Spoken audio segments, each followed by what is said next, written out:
Hello, hello. Happy Friday. It's Aloha Friday. You know this one. No work till Monday. Oh, okay, Jill, you don't know this one. Hello, Hi. hello. I don't know that one, but I love it already. Welcome to Happy Hour, Miss Happy Mess. I'm Kim I'm Jill. with producer Jill. Clearly, I'm loopy for Friday. Oh my God, when I was little, we used to always sing that song. It's Aloha Friday. And I still sing it to Mana when she gets out of the car to go to school and she rolls her eyes and is like, Mom, you have to stop. I'm like, it's such a good song. Oh, she's going to sing it to somebody someday, I bet, too. Love it. Keep I singing hope it. so. Ah, thank you. It's Aloha. Okay, I'm gonna stop. It's okay. Three times Well, enough. so speaking Thank of you. 3 times is enough, I feel like one of the viewers was asking what you were drinking last week. Do you remember? And are you drinking Oh something my today? God. Yes, yes. Okay, Auntie Buns, shout out. And thank you for asking what I was drinking. I was drinking a spicy mango margarita with the bubbly water and the reposado. It was delicious. And Yum. today, yes, yummy. It was so yummy, and I wish I was back there. Today, I'm back in the closet, another closet, and wah, wah, wah. I'm not drinking anything. I'm actually drinking water. I've been trying to do a hike challenge this week, 5 days of hiking. So I've been trying to, be a good hiker, and I haven't really been drinking. How about you, Jill? Are you representing us? Not today. I was drinking a delicious gin and tonic last week, and that was representation. Speaking of representation, today drinking orange juice because it's a busy day. But, all good. I think as long as whatever we're drinking, whether you are drinking water on your hikes or I'm drinking orange juice, as long as it like chills us out and hydrates us, more power to us. True. Facts. Also, I love that you said a gin and tonic. I have it on good authority. It was not a gin and tonic. I believe there was an S in there. Whatever.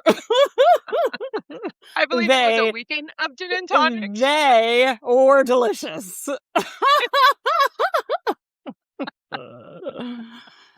So I'm just keeping it anyway, real. I'm thinking next Anyway. week. Yeah, thanks to my friend Vicky, but I'm thinking next week maybe soju bombs. That sounds good too. Okay. Okay, put that on the agenda. Put that on the agenda. Mhm. So this week we had a conversation with Asia Jackson, who was delightful, by the way. I had never met her in person until we had the interview. Just such a delightful soul. And I feel like that episode She was really, amazing. yeah, she is. She really is. She's like wise beyond her years, you know? I feel like the episode kind of really tapped into something that I've been personally going through with the podcast, Mhm. actually, because she was giving just really great tips on how to manage work and how to manage time on social media and everything. And honestly, before we had this podcast, I really wasn't on social media that much. I mean, it was just posting pictures of my kids and like highlights or whatever, like I think most people. But after the podcast came out, like we're on all these apps and we're on all these platforms and I'm checking things and I'm on my phone all the time. And it really took for the people so close to me in my life to be like, well, you're on your phone all the time. Like you need to get off your phone. And it was really stressing me out to like be checking my phone constantly. You know, I mean, has anything changed for you in that way since we started the podcast, Jill? I just avoid my phone as much as usual. No, I mean, I definitely go on Instagram a lot more, I think. And I love to follow, our podcast or our Instagram channel, Miss Happy Mess, the podcast, just because I want to see what people are saying. I want to see, all the great posts that Ben, our social media manager, is putting up because it's just fun to be able to now feel like we're not just watching the content or making it alone. It starts to feel like we're doing it together. And so it's just kind of I don't know, it's just exciting. So definitely the first week, I was probably on there like every hour, just kind of hanging out and seeing what was going on. Now I've slowed down. I don't know. When she was like, you really need to carve out time purposefully every day to just do something for yourself. I really took that to heart because I think I had forgotten to do that, which sounds so basic, but sometimes you just need a reminder to be like, hey, life is really busy and not just with work, but also with family obligations and kids. And then just, doing all the things that we do, it takes someone outside of sort of your immediate circle to say, hey, why don't you plan a few hours or a day or even half a day for yourself, for connection. And that was really helpful for me. She was younger than me. She was wiser than me. Yeah. No, there were definitely moments where I was like, oh, she's dropping some deep knowledge. And like it's that whole like teacher student vibe. Yeah. And it doesn't really matter how old you are. She has so much experience in this space. I felt like there were moments where she felt like a teacher because she'd gone through stuff. She'd kind of figured out how to prioritize her, not only self-care, but just like, mental health and saying, I'm going to take a day off or I'm not going to look at my phone all the time. So that was cool. The other thing I was going to say is I live by myself now. So nobody's really monitoring my time, but you're still living with your daughter. You're, super active out in the world with a lot more people. So I'm curious about, yeah. I think it was because, well, to out myself, thank you for You're that very intimate welcome. question, Jill. Embarrassingly, I think it's like when I should have been connecting and having conversations, my phone would buzz and I would look at it, Mhm. and of course, my daughter was the first one to be like, "Are you serious right now? Like, you need to stop looking at your phone." And even on the way to school, and then when I was driving her home and stuff, calls would be coming through or texts would be coming through or notifications or whatever. And we put down this rule where there was just I'm not on the phone when I pick Yeah. her up and I'm not on the phone when I drop her off, and that drive time is sacred. It's about she and I, and if you call me or text me or do anything in the car, I'm not going to be able to pick up because I'm going to spend that time with her. And she's also so wise because that is precious time. I do want to spend as much time as I can with her, and she's growing older and she doesn't want to see me all the time. She's busy with her friends, right? So why would I miss out that daily window of connection? And I was because I was just so busy. I wasn't seeing it.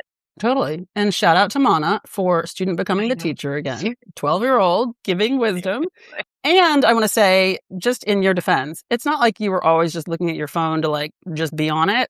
Like you said, you were getting phone calls. I think that was one of the coolest things in the first couple of weeks. You said your phone was blowing up because friends and people who know you were so excited about the podcast and wanted to reach out. And I think that's really special and important. And it doesn't mean you have to answer the phone all the time, but that is a good thing. Like that's exciting. Yeah, it really, I mean, it really is and really was, and people are still reaching out, and the support has been, I don't know, so lovely. Like it's just been so nice, because we do these recordings together and you don't know how they're going to land, and then you get all this amazing feedback and it just sort of like warms my little tummy. So thanks Aw. for coming into my defense.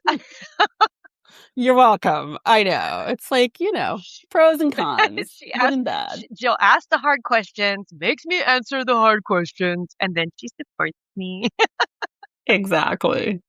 In defense of the hard questions. Exactly, exactly.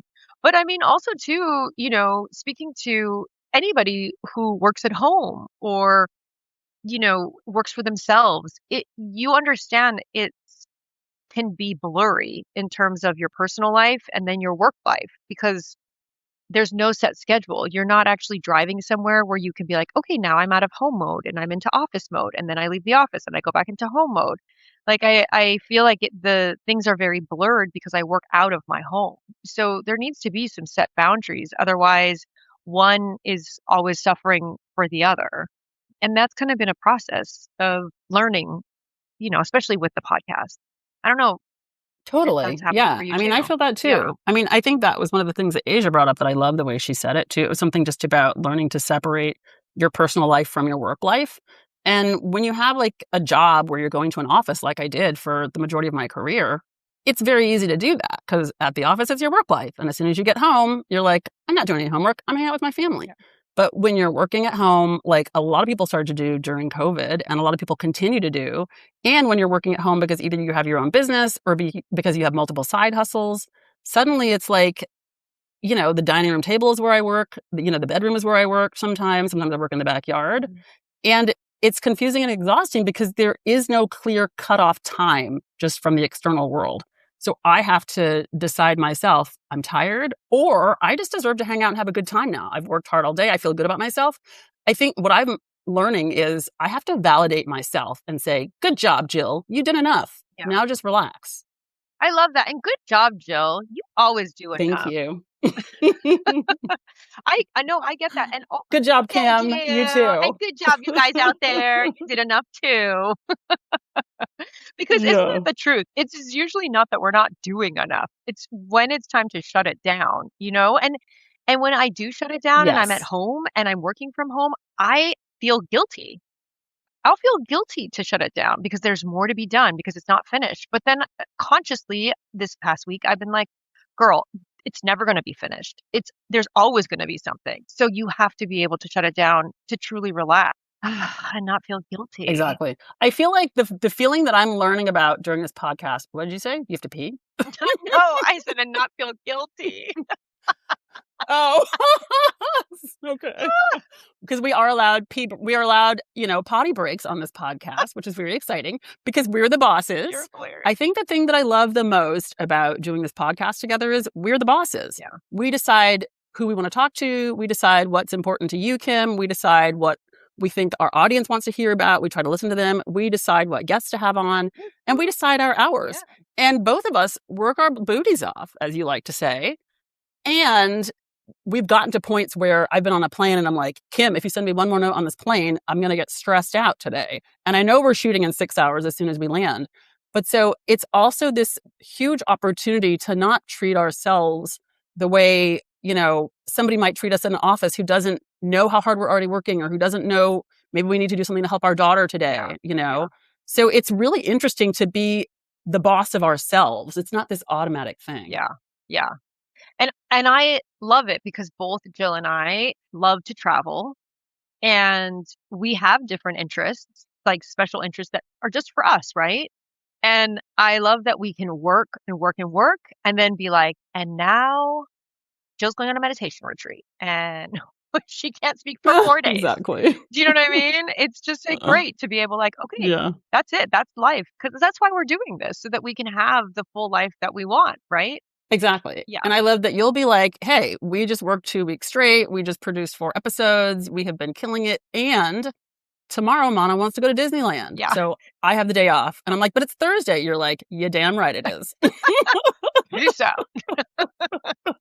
Right? I'll see you in my costume. Exactly. No costumes at Disney. You have to oh shoot, she's going to kill me. What's the word? It's like when you dress as the character but not in a costume. It's very referential.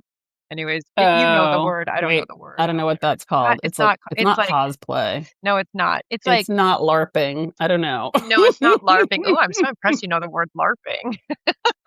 I know. You know what else Asia said that I really love? When she talked about how she took her downtime and she talked about bed rotting.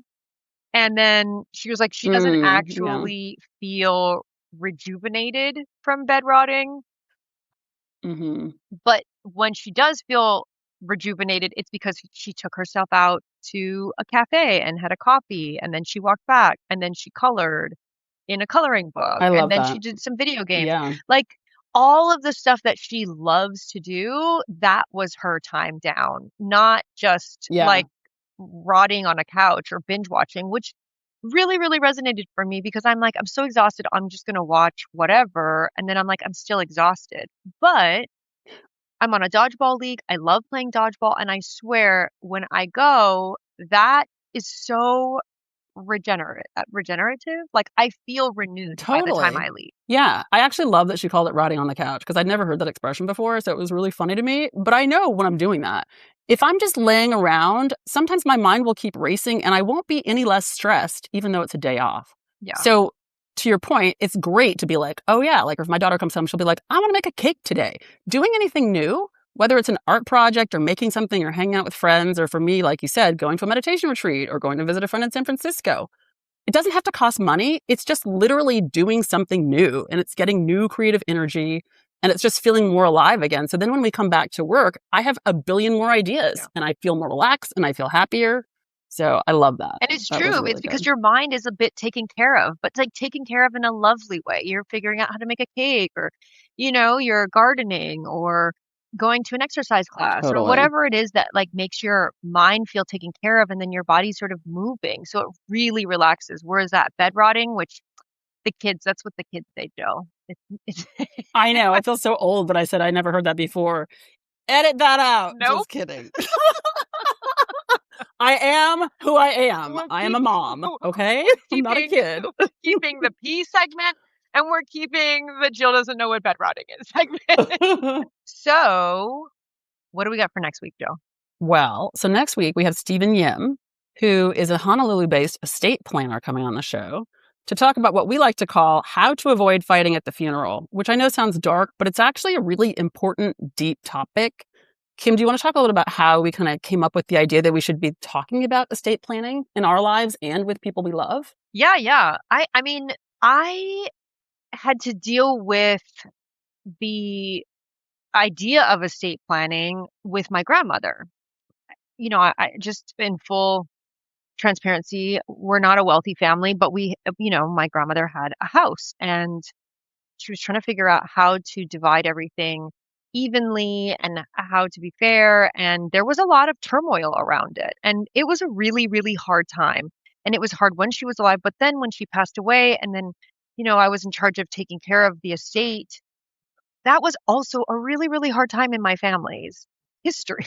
Yeah. And there was a lot of fallout. And I now feel like I want to do better for my mom, for my girls. And so this topic sort of came up because you got to figure out what you want to do with your family homes. And to me, in Hawaii, real estate is so hard to come by. And if you have a family home, you don't want to accidentally lose it in the process of somebody dying and other people not agreeing on it because it's so hard to get that property in the first place. And so I kind of brought him in because I felt like a lot of local people need to hear about estate planning and how to plan so that they can keep their land so that they're not accidentally pushed off or lose their property because of fighting. And so that's kind of how the episode came about. And Stephen is a friend of mine. We've also been to Disneyland together. That's a theme, a recurring theme.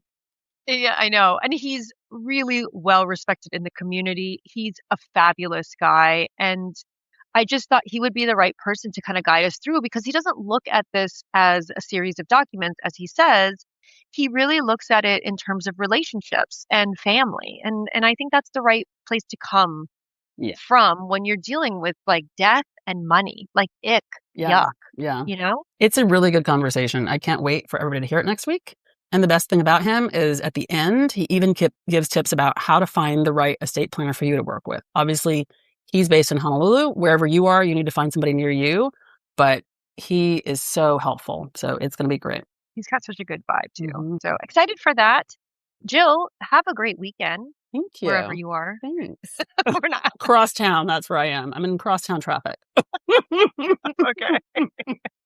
You have a great weekend too, Kim. Thank you. Thank you. I will. I have no idea what I'm doing this weekend. When you said that, I was like, what is happening this weekend? No idea.